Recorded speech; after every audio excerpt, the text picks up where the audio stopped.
Henry County Commissioners meeting of May 12th is now called to order. Would you please rise for the Pledge of Allegiance and a short prayer?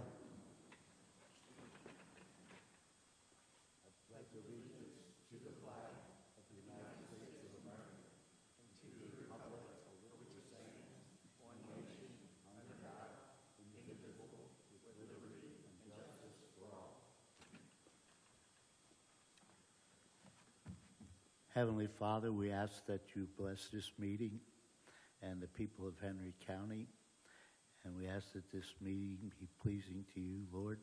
In Jesus' name we pray, amen.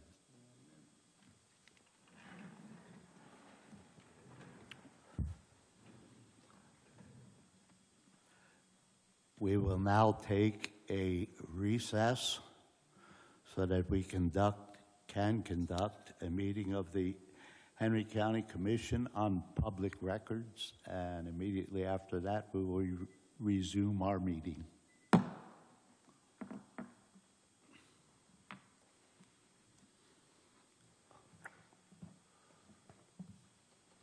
Hi, I'm Jenny Grubbs, the Henry County Clerk, and as the Secretary, I call to order the annual County Commission of Public Records meeting. So as I list the members of the County Commission, I will also take the roll call. So the members of the Commission consist of the Judge of Circuit Court, okay, President of the Board of Commissioners, Here. okay, County Auditor, County Recorder. Anybody here from the Recorder? Okay, the Clerk of Circuit Court, which is myself. Superintendent of Schools, and the town or city clerk treasurer. Okay, so we have a quorum of 4, so I can go ahead and proceed with our meeting. The first order of business will be to elect a chairperson. So are there any nominees? I nominate the clerk. Okay. Is there a second? Okay. All those in favor? Aye. Opposed? Okay, motion carried. So you should each have a copy of the minutes from the last meeting held on April 10th, 2019. Is there a motion to approve those minutes? So made. Is there a second? All those in favor? Aye. Opposed? Motion carried. Okay, so the purpose of the commission is to provide each office or government public agency an orderly procedure for the disposal or destruction of records. It is illegal to destroy records without going through the commission. This legal means of disposal or destruction relieves the office holder or agency from any liability regarding records acted upon by the commission. So the following requests for permission to destroy are presented for approval. The records listed on these forms are not on an approved retention schedule and require approval before destroying. So once approved, they will be forwarded to the Indiana Archives and Records Administration for final approval. We just had one, and that was from the Tri-Junior Senior High School. So is there a motion to approve that request? Second? Okay, all those in favor? Aye. Opposed? All right, motion carried. So I will be forwarding that to the state archives for final approval. Then we received notices of destruction of county government records that will be forwarded to the Indiana Archives and Records Administration for approval and or response. And the records listed on these forms are on an approved retention schedule. So I received them from Franklin Township, the Henry County Assessor, Henry County Auditor, Henry County Clerk, Henry County Health Department, Newcastle, Henry County Public Library, the town of Louisville, and the town of Mount Summit. And I also received a notice of destruction from the town of Middletown, along with the approval response that they had already received from IARA, and a record destruction date listed of March 17th of 2021. So we received a response letter from IARA on September 13th, 2019 from the meeting held on November 8th, 2017, granting permission for the destruction of records submitted with one exception to Tri-Junior Senior High School. And notification was made to those offices on September 20th of 2019. And no response was received regarding the meeting that was held on April 10th of 2019. And according to the rules, if no response is received within 60 days, you're okay to destroy those records. So does anybody have, that's all I have, other than, is there any other business that we want to discuss regarding the Commission on Public Records? I know something was mentioned about the annex having records that we need to get. Do we want to discuss? That's a big discussion, I think. know. Do you want to discuss that here now? or- Probably, well, I mean, generally, we hold these meetings annually, so this is my annual meeting, or it can be held more I frequently think if we should needed. put some process in play. Whether it can be done at this meeting or not, I'm not sure. But there are, hundreds of thousands of records over there? And certainly, we would like to get rid of as many as possible. And I know that when this annual one comes around, a lot of the office holders are new, Right, and they look at records that they have in their offices and around their offices. I doubt very much if they're going through all those boxes over in that building. so do we And- want to have Ann send out a countywide email to offices, and can we go over there and look and see who has what over there and get Right, I don't know what procedures we have to follow, but I certainly think we should have a plan for, and certainly we couldn't do it all at once. It would take a year for some people to go through those records. Well, if they go through it now, then they can be prepared for the beginning of next year when I hold the next, Right, it would be a good thing if we look through those records and get rid of as many as possible. And every office that has records in that building should certainly put that on their work plan for the following year. do you know what offices have records over there? Well, I know the sheriff's department does. I think it's mostly the sheriff's department, the auditor's office, and the treasurer's office. Okay, I wonder if we can get a hold of state archives, because most of those are permanent records for Okay. the auditor and treasurer that are over there. If we could get a hold of state archives to see what we can do about getting them over there for the ones that are permanent. okay.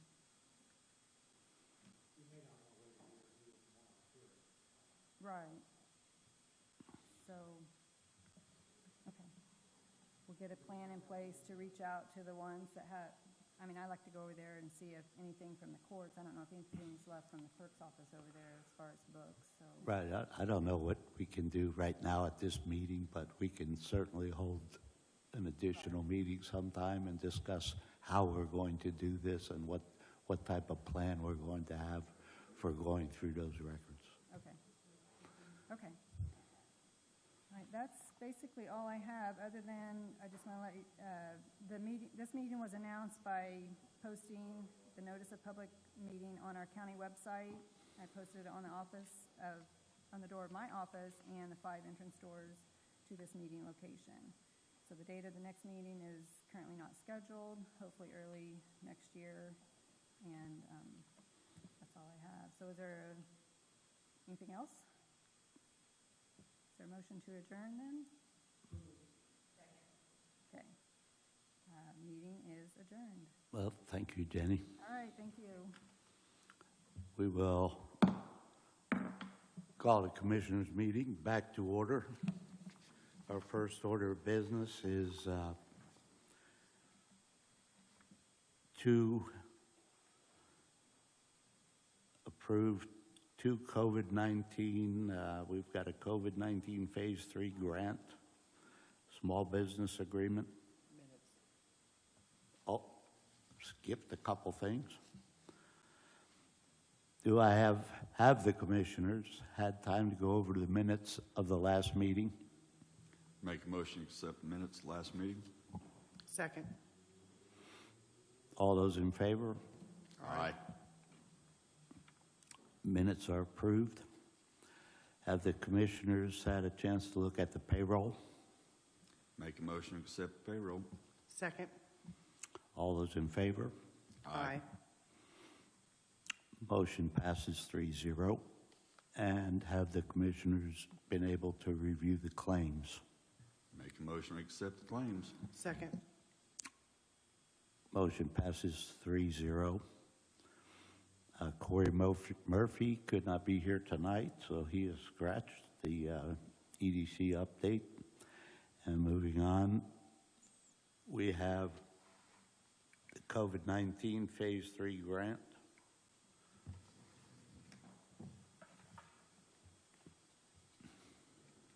Hello. So the county did receive their COVID Phase 3 business grant. Okay.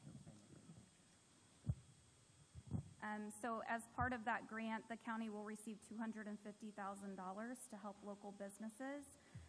We're looking at up to $10,000 for each business. The county was generous enough to contribute the $25,000 in local match. So just a couple of contracts that we have tonight to get signed. The first one is ARA's contract. So we will be working with the subrecipient, which is EDC, to report to the funding agency number of employees retained and that sort of thing as we assist these business owners. Our contract is for 2.5% of the grant amount. So we have that first, and I have copies here for you to sign if approved. You want to do them separately, or do you want me to cover the subrecipient? I make a motion to approve the contract with ARA. Second. All those in favor? Aye. Aye. Motion to approve the contract passes 3-0. Thank you. Then we also have the standard subrecipient agreement for EDC and the county to sign. So EDC will play a part in having a committee score applications, reporting information to me and working with me through the entire grant process.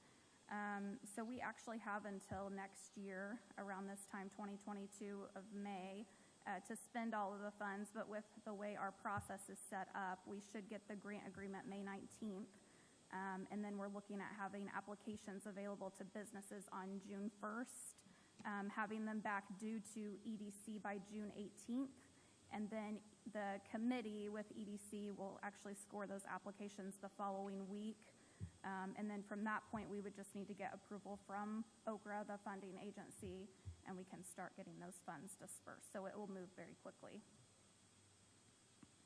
So basically, their agreement spells out what they are obligated to do. So since we have a subrecipient, we are required to report for a period of 5 years. So every year for 5 years, we'll be reaching out to these businesses, just asking if they're still in business, what employees they have, their job titles and pay rates, just to report that back. Other than that, it's just their standard subrecipient agreement. I make a motion to accept the subrecipient agreement between the EDC and ARA. Second. All those in favor? Aye. Aye. Motion to accept the subrecipient agreement passes 3-0.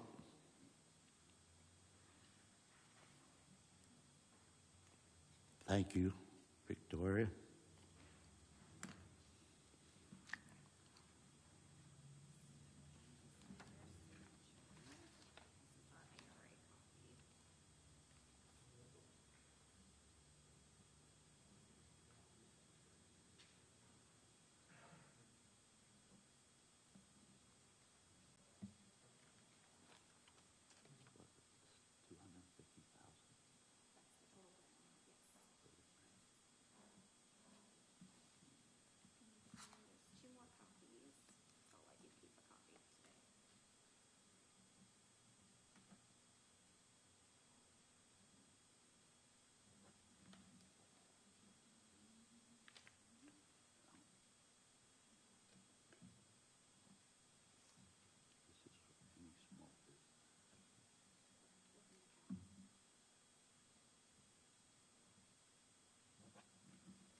Just for your information, that's a $250,000 grant.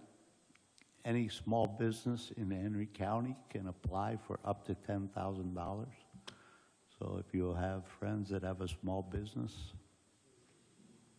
it may be a very good thing for them.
Okay, next order of business is the change orders on our jail. We have many, many change orders over the last several months. We cannot, what we're doing tonight is catching up on officially signing off on all the change orders. We could not hold up the jail project, obviously, to get all these change orders, notify the public of each one. Some of them very simple, like moving an outlet, moving a door. Some of them don't cost us any money. Some of them we get a credit back. And this is just our time. We are going to, I need a motion to approve all the change orders that we have. Make a motion that we approve all the change orders. Second. All those in favor? Aye. Aye. Motion to approve the change orders passes 3-0. We just took a tour to the jail today. If you haven't been by there, you can run by there. It's right across from the prison. It's taking shape very quickly, and it's a massive project, and it's moving on schedule. It's looking really good, and we'll be very glad when it's open, because our jail, as the sheriff knows, is very crowded. Next thing on the itinerary is we have a report from Weights and Measures. Anything specific you want to talk about that's on this report? I know it's your routine monthly report, but we always like to hear from you, Gabe. So if nothing? Okay, thank you. Make a motion to accept the report from Weights and Measures. Second. All those in favor of accepting the Weights and Measures report? Aye. Aye. Motion to accept the report passes 3-0.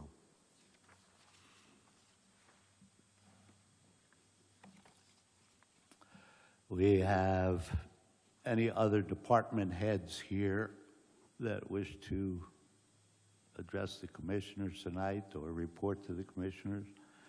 Come on down, Joe.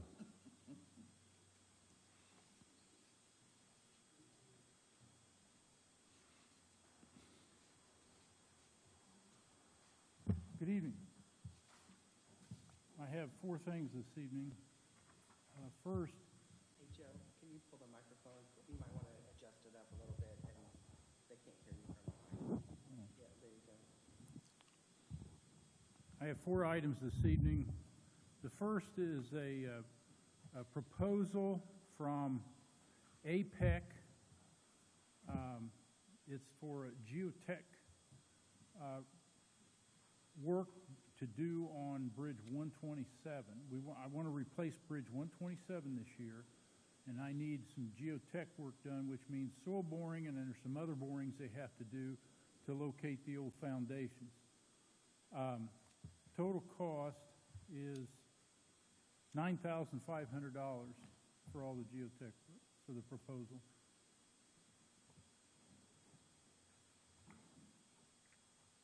I'm sorry, did you say where the bridge was? What bridge? 325 east, south of 200 north. Sorry, I missed that part. It's the next one on the schedule to replace, so.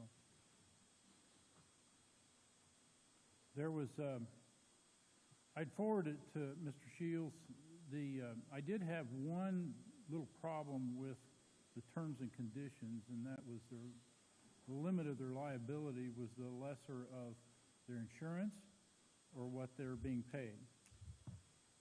Yeah, a lot of consultants are doing that anymore. So, and I think it should be their insurance, not the lesser of what they're paid. Very common provision of contract that for accountants, they want to try to limit the liability. And some of these, it can cause a great deal of damage. And when you contractually limit the liability, $1,500 or something like that. Yeah. It's not right. What can we do about that? I wouldn't agree otherwise. If they want you to move this, they have to do it. And I've never had any trouble getting those removed. They've been in architectural contracts, and they've always removed them. If they want the job, they're going to Because have the to. liability could easily be a lot more than Oh, my gosh. cost of the project. Yeah. I will ask them to strike the lesser and the, what they're being paid. That's what I'll ask them to do.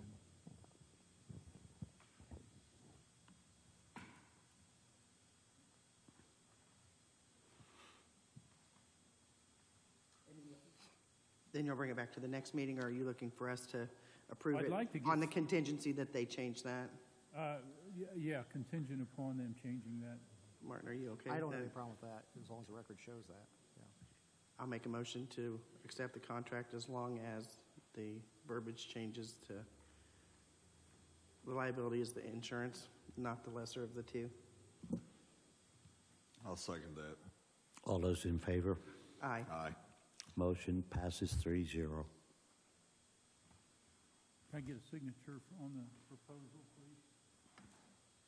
Well, Joe's getting a signature. We had meetings yesterday. So Joe, every time you replace a bridge, we now have to be notified of what bridge you're replacing and the cost, because it now has to go on our fixed assets reports that the state is going to start auditing every year this year. I'm not sure why, but yeah, we have to have what bridge and the cost, so every time you replace a bridge, you'll need to notify us so that we can put it on that sheet. No problem.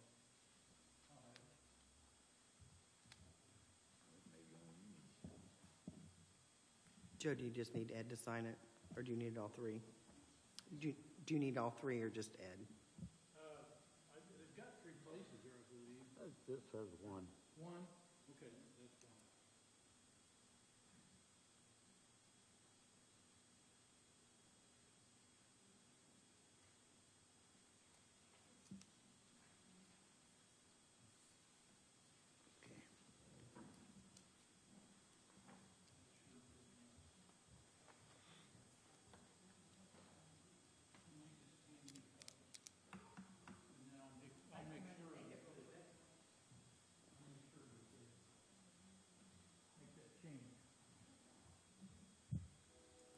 Second item is Community Crossings Matching Grant. I applied for $1 million, and we have been awarded $1 million for resurface projects, okay? It'll be finish Raider Road from 38 to Middletown, 325 west, south out of Spiceland, from 750 south down to US 40. It's terrible. And Dublin Pike from Newcastle Limits to, I'm working on the end, it'd be about 450 east or 500 east, right in that area, just east of the railroad crossing. And I had forwarded to Mr. Shields the standard contract. You know, you can't change it from NDOT, and they want us to do the DocuSign. So we've got to get signed up for DocuSign to be able to officially do this. So get this signed and completed and into them. So quicker we get it into them, I can get everything started. We can get our $1 million. We'll do that tomorrow. Huh? We'll get it set up either tonight or tomorrow. Okay. But he needs, you need approval to sign DocuSign, and you need a motion and second, don't you? Yes. Yeah. Oh, I was just saying, I'll getting make a motion DocuSign set that up. we do that, Joe. Second. All those in favor? Aye. Motion passes 3-0. The next item is, speaking of community crossings and a resurface project, I would like to have bids due June 7th, and then bring it to your meeting on June 9th for approval, if that's okay. Well, that June 9th meeting is probably going to be canceled. However, if time is of the essence, we will have a special meeting just to approve that. Yes, here's the problem. I've contacted a contractor. These contractors are very, very busy. And I even contemplated carrying the completion date over into next year to make sure that, number one, it can be done. Number two, that it wouldn't cost us a lot of extra money because they were having to work on it instead of their other, like, NDOT projects or something. I talked to a major contractor, and he says they should be able to get it done by November 30th. So I'm going to make the completion date November 30th. But for them to get that done and get the award out and we need to get moving. Because, I mean, I'm 30 days practically because I have to advertise and go through all that. Would it be, I open this for discussion with the other commissioners. Would it be an advantage to you if we had a special meeting for that purpose on Tuesday, the 8th? Sure. Could we do that? Can you make that? All right, we'll try to do it that way. That way it won't hold you up. Okay. We'll hold a special meeting on the 8th. Because I'm going to receive them on the 7th in a public meeting. The public's invited. And then I will put all the bids together, calculate whether their addition and multiplication is correct, and make sure they have all their forms in there, all their bond and all that, and Form 96. And then Tuesday I can bring it to your special meeting and make a recommendation. Okay, we will set the exact time of that meeting and advertise it. We'll have to advertise the meeting, so All right, I'd appreciate that. it'll because be on Tuesday, the 8th, though. I appreciate that because we need to get them moving, or get in their schedule, let's put it that way. Right. Yeah. Okay, next item is I was wanting approval to purchase a GPS unit.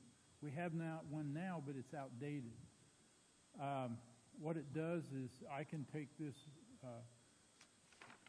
equipment out and I can set it and I can get coordinates, exact coordinates and an elevation, and it's good to within quarter of an inch. And we use it quite a bit. I use it with the highway, and Steve Rust uses it with legal drains. I've got an example. I mean, if you want to see an example, here's one with a legal drain, and we were checking Ship Hall ground, and we were checking the Sea Beach regulated drain. And I took shots all along the drain where you wanted to replace. You can see all the yellow. All right, that told us where the ground elevation was, and every so often if it had a opening or it was broke open or something, we would get an invert shot on the actual tile.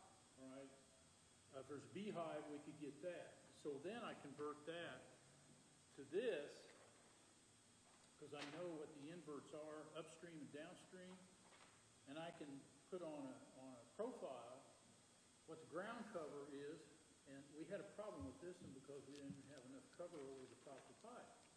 We were short. We were always looking for 2 feet, and we couldn't get 2 feet. So we had to put some things in the contract to be able for them to get that done and get that 2-foot cover over that pipe, or tile, I should say.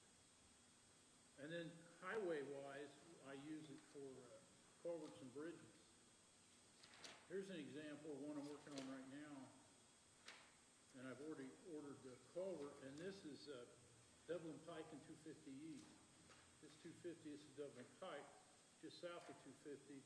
There's 2 culverts there now. They're what's called pipe arches, and we're replacing it with a concrete box.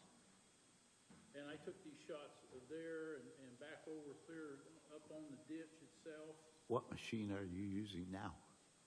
It's an older model of the same thing, except it's so old that I had to bring a laptop from home to be able to download the files because it will not work with Windows 10.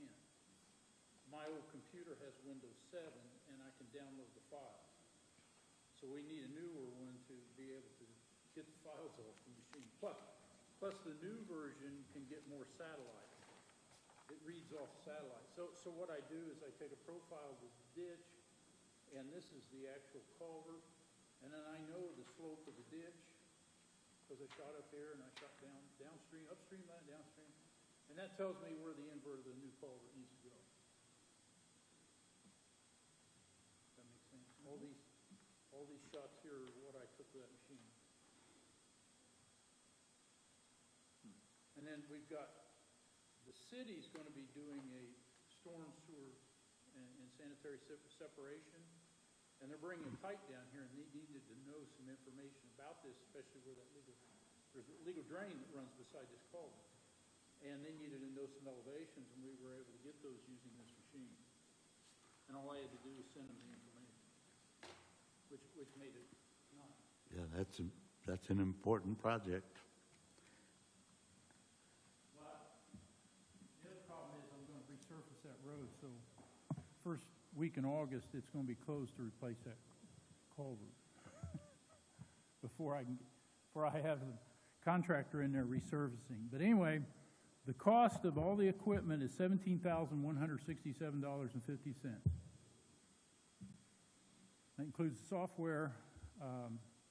That's even including a trade-in. They're taking our old equipment as trade-in.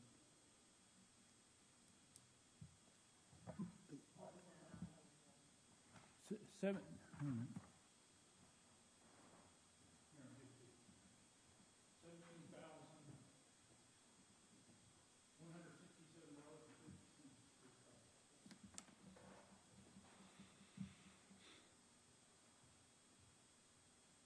What fund would you take this out of, Joe?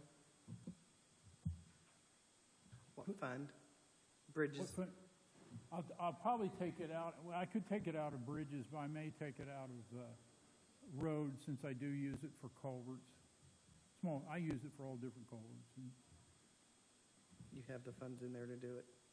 yeah, I've got equipment, I've got low HUD, I'll make a motion to approve you making this purchase.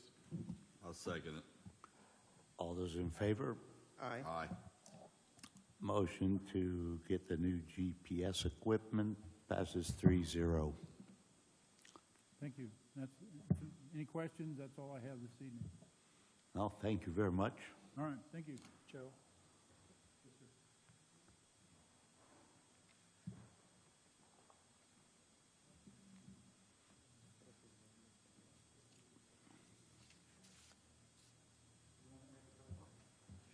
Baker Tilly.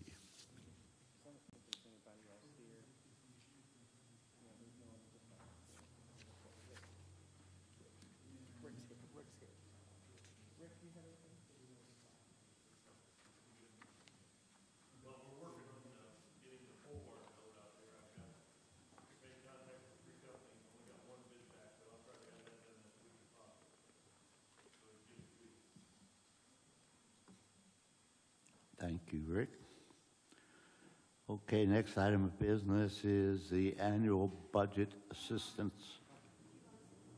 Oh, I'm sorry. Welcome, Tracy. Okay, so I just kind of want to give you a little bit of update about what's going on at the park. Memorial Day, we will have a celebration or a presentation ceremony at the Big Four Monument there, the one that you see on State Road 3. The Legion will be there. At this time, they have not given me a time when they will be there, so we will announce that later. The Veterans Museum and the gift shop will be opening that weekend, right? Yes. I don't know about that. That sign went up today. The sign looks very That's good. right. It looks good. And so the Veterans Museum and the gift shop, they are going to open on Memorial Weekend. Our next thing will be June the 11th. That is our 101 birthday. So because we missed everything last year, we're going to have a small celebration this year. It will be at the Wilbur Wright Memorial, which is also visible from State Road 3. That is the oldest memorial in the park. So we have decided, in conjunction with Friends of Memorial Park, that we will be having a small ceremony there at 1 p.m. There will be a flyover, and then there will be refreshments in the Smith Building following the ceremony. The next big thing we have is July 3rd and 4th. And COVID willing, we'll be up and running as normal. We are going to have craft and food vendors there on the 3rd and the 4th. We will have live entertainment on the 3rd and the 4th. And of course, we'll have fireworks at dark. Want to let everybody know there will be no overnight camping in the park. Now, the Saddle Club will be offering overnight parking over there, or camping, I'm sorry. There will be overnight camping at the Saddle Club, and you have to get in touch with them to make reservations there. Are you talking about then only if you have a camper? Oh, no, they've got primitive camping. You can camp any way you want. You want to put a tent, you can On put a Cardinal Field? mattress and lay there all night. She'll let you do that, but you're going to pay her. Not on Cardinal Field, are you Yes, talking about? yes. So the thing that we've had the most interest in is our Veterans Weekend, and we have now extended our Veterans Weekend to be Friday, Saturday, and Sunday, July 30, 31, and August the 1st.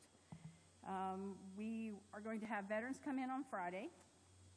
Friday evening at 7 o'clock, we will provide a meal for them, and we will have a short video of a lot of the memorials that are in our park and the things that we have to offer in the park that they will be able to do. We will offer overnight camping in the park for the veterans and their families Friday night, Saturday night. On Saturday and Sunday, we are going to have different activities for the veterans throughout the park through those days. And they will also be allowed to bring small boats, watercraft, no motors, kayaks and canoes are really recommended. And we will allow them to be on the lakes on Saturday and Sunday with their families and enjoy that too. On Sunday, August 1 at 1 o'clock, we will be dedicating our newest memorial, which is we call the GWAT, which is the Global War on Terror Monument. So we hope to see everybody out there, and we'll have refreshments at the Smith Building following that. So that has been our biggest everybody's interested in Veterans Weekend. So anybody who wants to volunteer to come out and help, we'd be more than glad to have your help because it looks like it's going to be a lot bigger than what we ever imagined. What's the So- dates on that Veterans Weekend again? It's the 30th, the 31st of July, and August 1. And you'll see our flyers. They look like this. And then we've got some bright colored ones also. They'll be posted around, and we'll have them in different businesses and stuff where everybody can see them. Also, on July 31st, which is on a Saturday, the local Optimist Club here is going to have a fun run and a 5K run in the park on the historical side there. So they're trying to get a lot of involvement in that. So if you are into running, and he even said walking, you need to get a hold of the Optimist Club and register for that. And then I want to thank you and Ann for setting up the CPR class. So all of our guys are going, Rita's going. so they'll all be certified. I appreciate you doing that very, very much. Absolutely, you're welcome. I think with all the people that we have in the park and the age of the people that we have in the park, I think it is a good idea, so I really do appreciate it. Absolutely, you're welcome. Henry County EMS is going, and there's several other county employees that have signed up for it. So Yeah, but thank you very much. you're welcome. Thanks, Tracy. Is there any other department head that has a report?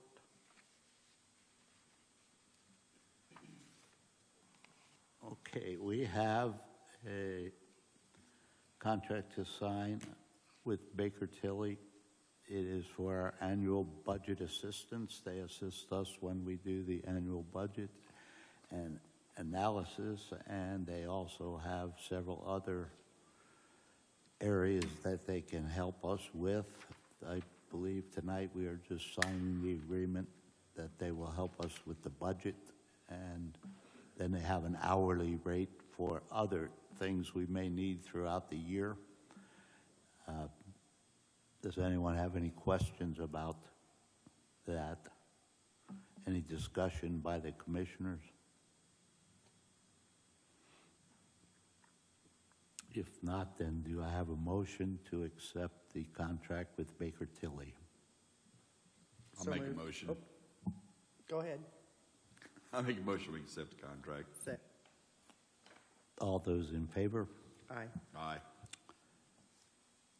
Motion to accept the contract with Baker Tilly passes 3-0. Next, Josh, you're up. Thank you.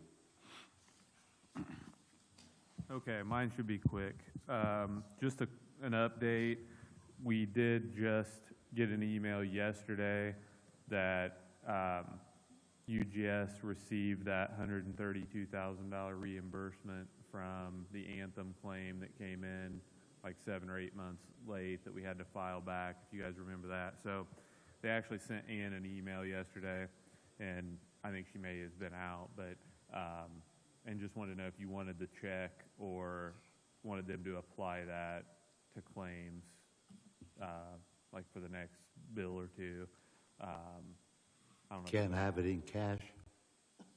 Well, you can take it to the bank, you can take the check to the bank, but yeah. Check is So I don't know if it matters from a, Debbie, does it matter from an auditor's perspective? If we could go ahead and do a check, because we already know that we have a big credit next month for the next claim, for the next invoice we get.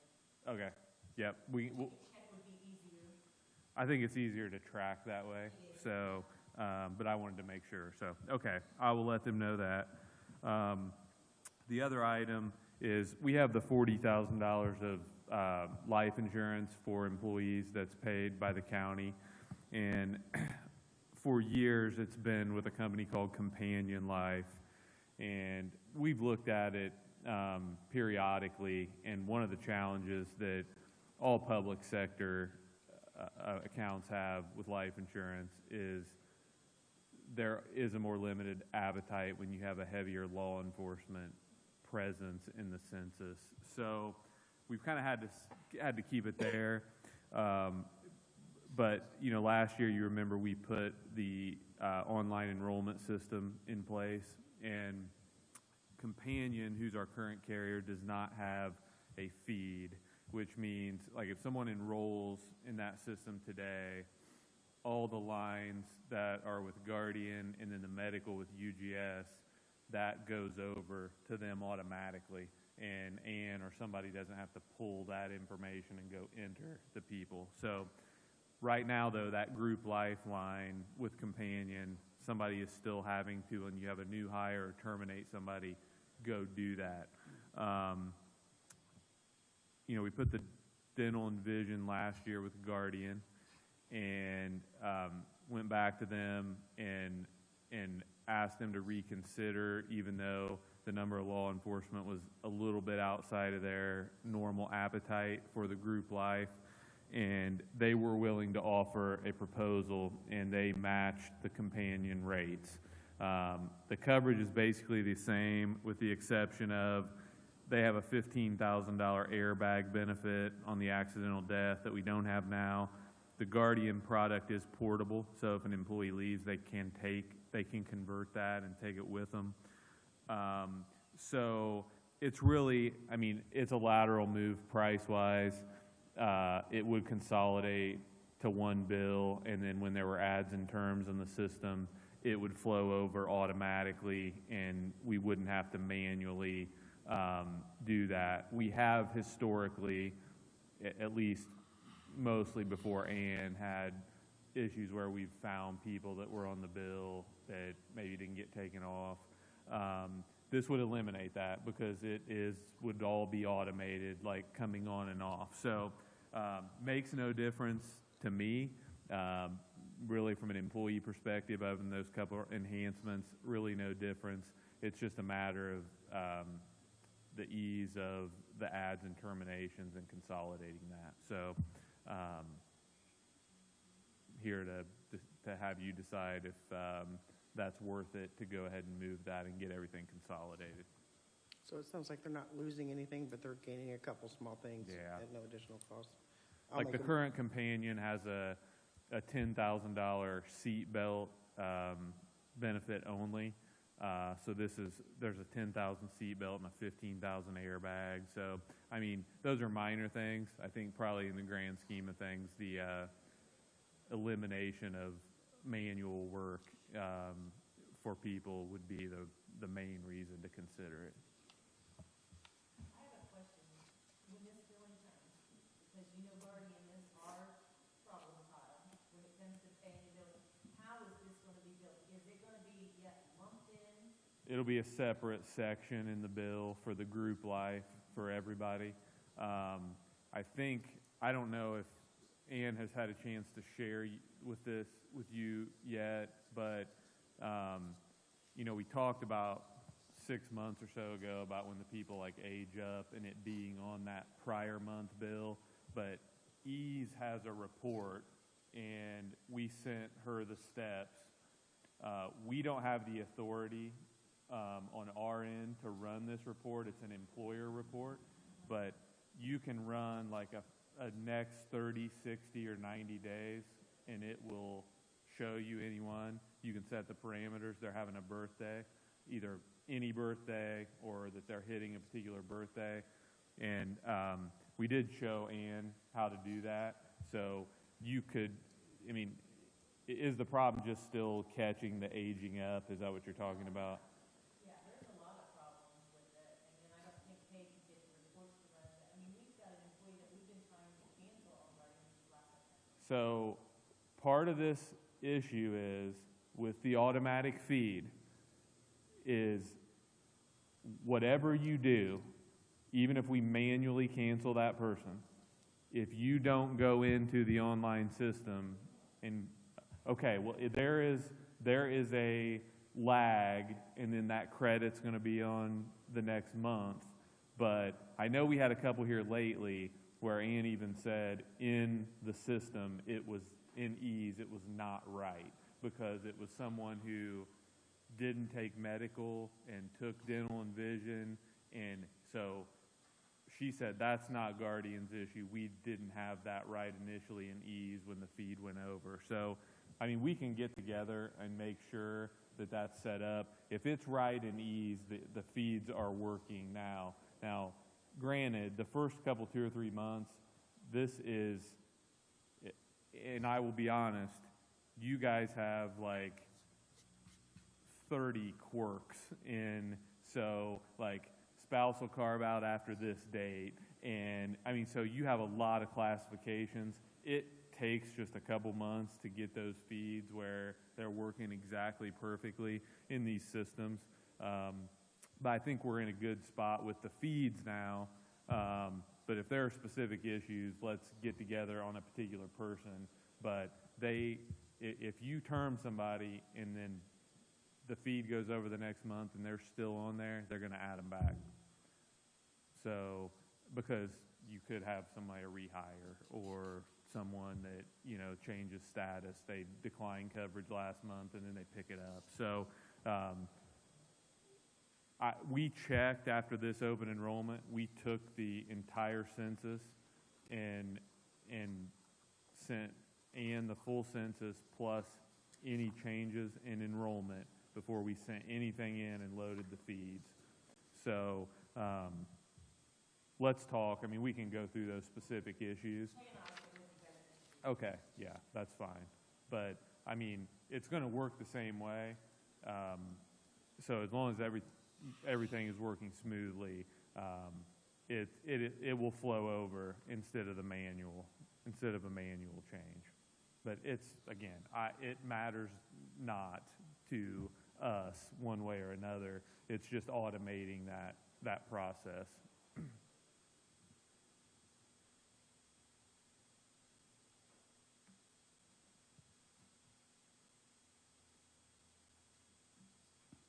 I make a motion to transfer over to Guardian from Companion. I'll Second. second. Or Steve will second.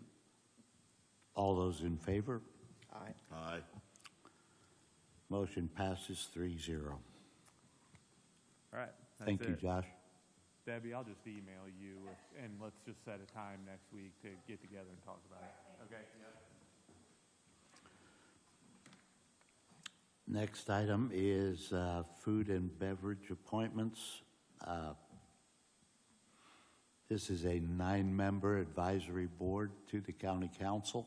The commissioners have one appointment each on this 9-member board, and the mayor gets one, I believe. The city council gets one. The county council gets one or two? Two. Knightstown gets one, and Middletown gets one, making 9. And tonight we are going to make the commissioners' appointments. And it goes by, each commissioner has to pick someone from their portion of the county, north, central, and southern part of the county. Since I am the northern district, my nomination is Jim McShirley. Do we have to vote on the nominations? I would vote for them separately because there could be an objection to one that may not. Okay. Do I have a motion to accept Jim McShirley as the representative on the food and beverage? I make a motion to accept. Second. All those in favor? Aye. Motion passes 3-0. Steve Dellinger will appoint someone from the central portion of the county. I appoint Susan Falk Neal. I make a motion to accept the appointment. I will second that motion. All those in favor? Aye. And Bobby Plummer gets an appointment for the southern part of the county. I make a motion to appoint Ron Chu from the Southern District. I second that motion. All those in favor? Aye. Motion to accept Ron Chu passes 3-0.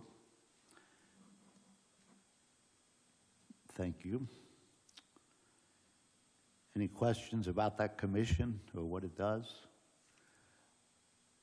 It advises the county council, in essence, as to what to do with the food and beverage tax money that comes in every month.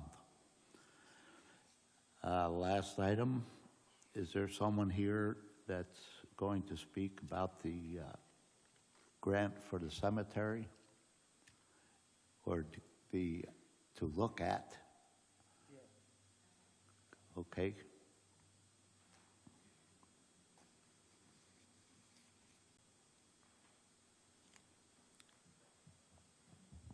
Hi, my name is Carrie Stanley. I'm a member of the Citizens to Preserve Henry County Memorial Park. I live in Mount Summit, and I've been here in Henry County since 2002. We want to be clear that we're not trying to step on anybody's toes at the park board.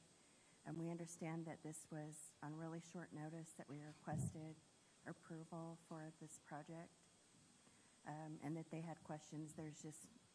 It was just suggested to us that we approach you in a way to find a way to make this happen before our deadline, which is this Friday. Our request was to work with Memorial Park to have Ball State examine what's believed to be the Old County Cemetery in the park just north of Shively Lake. Henry County historian Bud Bush was of the belief that this was the burial ground for the residents of the Henry County Poor Farm. And there are records, including old newspaper articles and obituaries, that lead us to believe that the cemetery was on what is now park grounds. And Mark Orr is also working on a historical account of the lives of the residents of the Poor Farm and those who may have been buried there. In short, we have all the background work done. We have the funding through Indiana Landmarks, if we can meet our deadline by the 14th, which is this Friday. And we have the Archaeology Department at Ball State to conduct the study. And we have Henry County Historical Society as our nonprofit, through which we can accept the grant. Our only request of the park is that they grant permission for Ball State to come onto their property before our grant request deadline of May 14th, and there will be no digging. It's only GPR, which is ground penetrating radar, and magnetometry, and nothing will be disturbed during the survey or after. I can't speak for exactly what's involved with the survey, but I can provide you with the contact information for the doctor at Ball State, as well as the contact at Indiana Landmarks and for the Historical Society. Yeah, I appreciate if you left that with us. I will. And I can give you that. I understand that the urgency for this is because the grant with Indiana Landmarks has to be submitted by this Friday, Right, which is before the next park board meeting. correct. So that's why they brought it here, Right. because the park board will not meet before the submission date. So we didn't know if there was some way they'd be able to. As I understand the whole project, if I understand it, nothing will actually change at the park. There is no digging involved. There is no equipment other than above-ground equipment, similar to what somebody might be walking through the park with a metal detector, that this equipment can, apparent sonar perhaps, and another one that measures radiation, and they just measure the area that we suspect, that some people suspect there are some bodies buried there.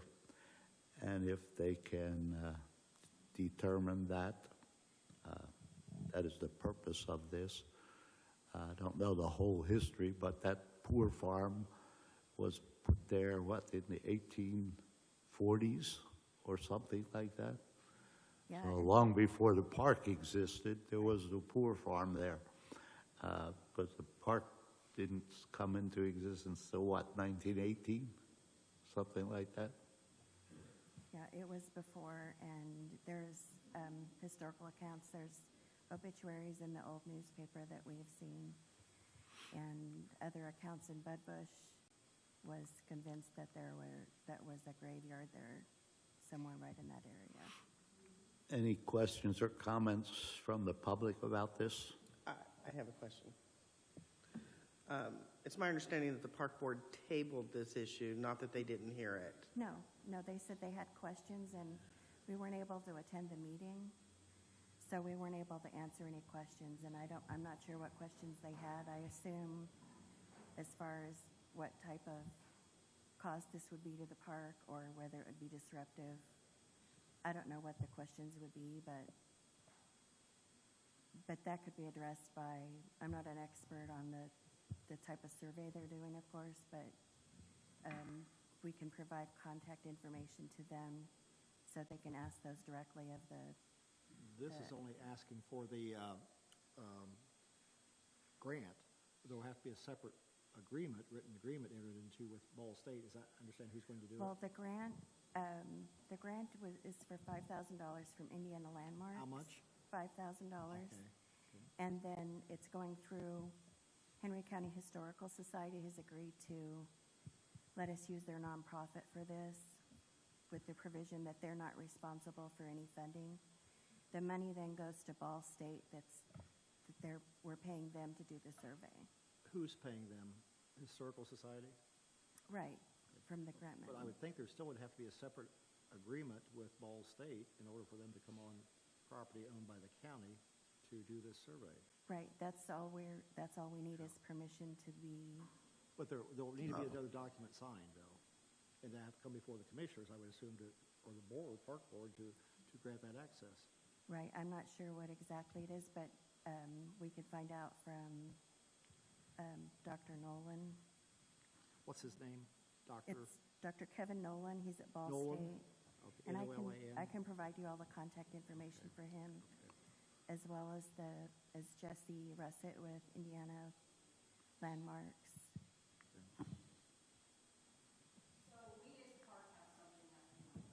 I'm sorry? I mean microphone.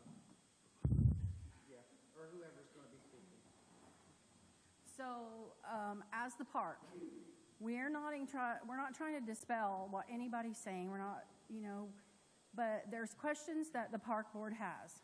And those questions we feel need to be answered through Ball State also, not just through somebody's word that they're putting on, sending us or telling us. So what if they come in there and they find something? So then where is that going to go? Okay? So we just need some assurance of what's going to happen. And it doesn't matter if we agree or we don't agree, any of us, what our opinion is. The thing that you're looking at here tonight is we've had so many issues with our board. We have a good board. We have a new board. And they're not accustomed to making these decisions yet. So what are you going to do? You're going to override them at this time and set precedents? Why did we appoint this board then? So it doesn't matter what we feel. What are you saying about our board when you override them? Two issues. One, that the statute created in 1918 specifies what the board's responsibilities are. And I'll have to review that in light of this. Secondly, the land is owned by the commissioners. And I'm not aware of this, I haven't discussed this with you, but I'm not aware of any agreement or lease or anything between the commissioners and the park board. If you strictly look at the chain of title on that, you're going to come down to the Henry County Board of Commissioners as the owner in fee simple. Exactly. And in order to have a contractual right to grant an interest in land, you have to be a tenant, or there has to be a separate agreement concerning that, because otherwise you just have, a wild herring out there. And I truly believe that Ball State will want an agreement. They want it done right. And I understand I'm not arguing. I just understand the concerns that you have, that we should have, about how that's done. And one of the thoughts I had was, what if they do find something out there? Does that put us under a remediation obligation, Right. So that's the only thing that the board is concerned with. I think that we're all looking at it that way. There's just more questions that we have. Sure. I do understand the urgency. Oh, yeah. Right. So, I don't know if there's a way to give, if they need to have permission to apply for the grant. Well, I'm So thinking, could you do that and then come back later? I think maybe how about this, Martin, would this work out? As it's been explained to me, the thing the timing didn't work out right. sure. And they only have till Friday, supposedly, to apply for the grant. As far as the way I understand this thing, it is sort of interesting to find out if there are bodies left over from the poor farm. I don't think it would necessarily do anything but before, so that we could get the park board involved.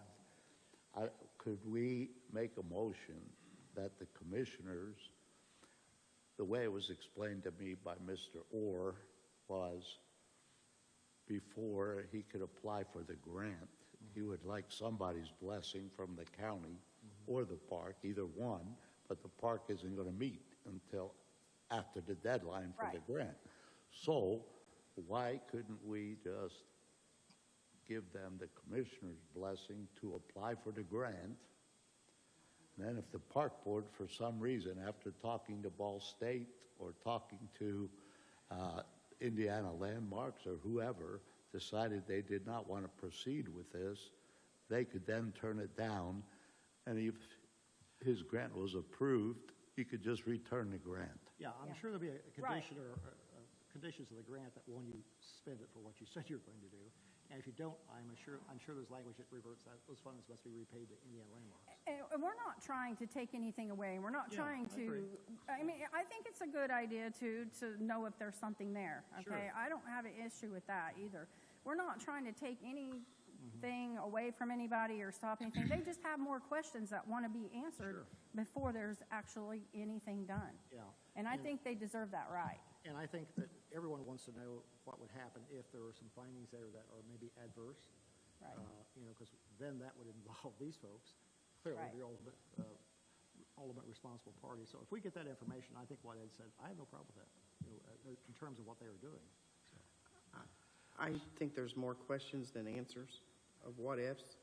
So, me personally, I'm going to make a motion that we table this until we get all the answers in the park board. I don't want to usurp the park board. The park board tabled it. I don't want to come behind the park board and say, well, just because you tabled it and there's a deadline, I understand there's a deadline, but there's a hierarchy here. We appoint the park board. The park board makes the policies and stuff for the park. We do have to get involved if there's contracts and stuff like that, but I don't want to go around that. So I make the motion to table this.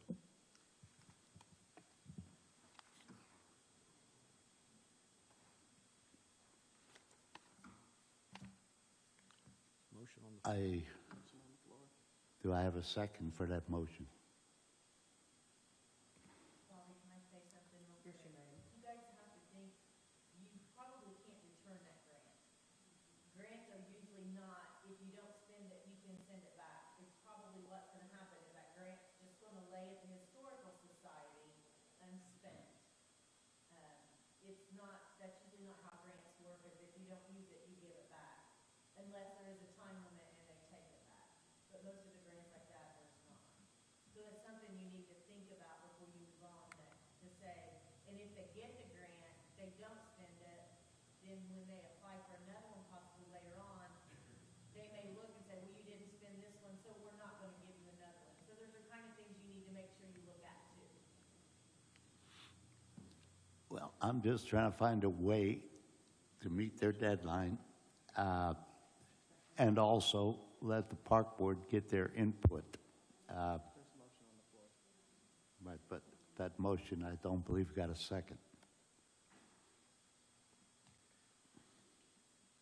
I'll say, I don't want them to miss their deadline on this, but I'm like Bobby, I fear the repercussions of what happens if and when. As far as them doing what they're doing, nothing's going to be disturbed, nothing's going to change. If we make that a stipulation of this, then I'm okay with it. But I don't care what they find or what they don't find up there. The park ground stays the way it is, and nothing is disturbed, and the county's not footing the bill for anything that goes on up there, whether they find anything or not.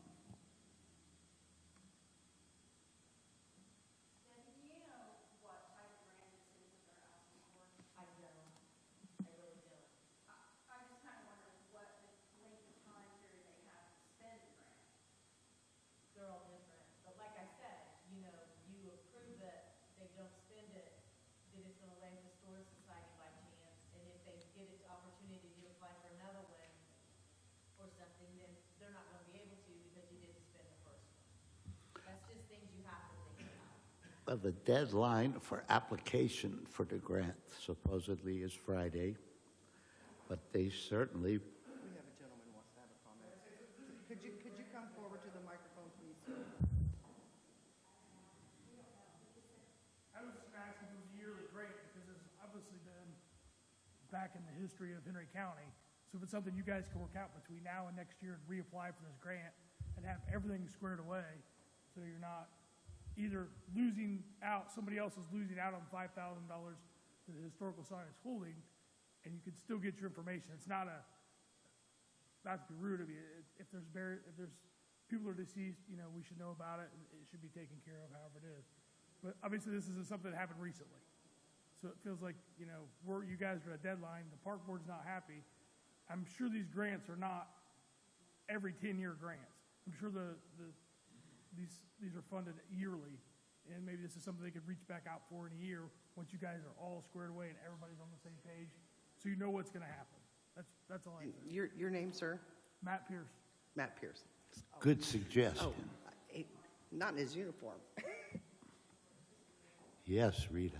The only thing I have to say is he started working on this in 2018, so why is it so hot right now? I don't know. Okay, I would then ask Bobby to, I will Make- redo my make your motion to motion table again. this until we can get everything lined up. You're renewing your own. I am renewing my, yes, I am renewing my motion. I will second the motion. All those in favor? Aye. Aye. Motion is to table this, and unfortunately, I would like to see something go ahead, but maybe there's another way we can work it out. What it actually comes down to is the $3,500 to pay Ball State, and if we solve all the other problems, maybe there's another way or another grant we can get to get this done. So for now, it's tabled. Is there anyone here from the public that would like to make a comment about anything?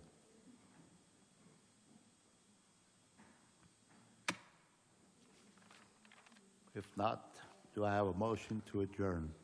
So moved. Meeting is adjourned. Thank you.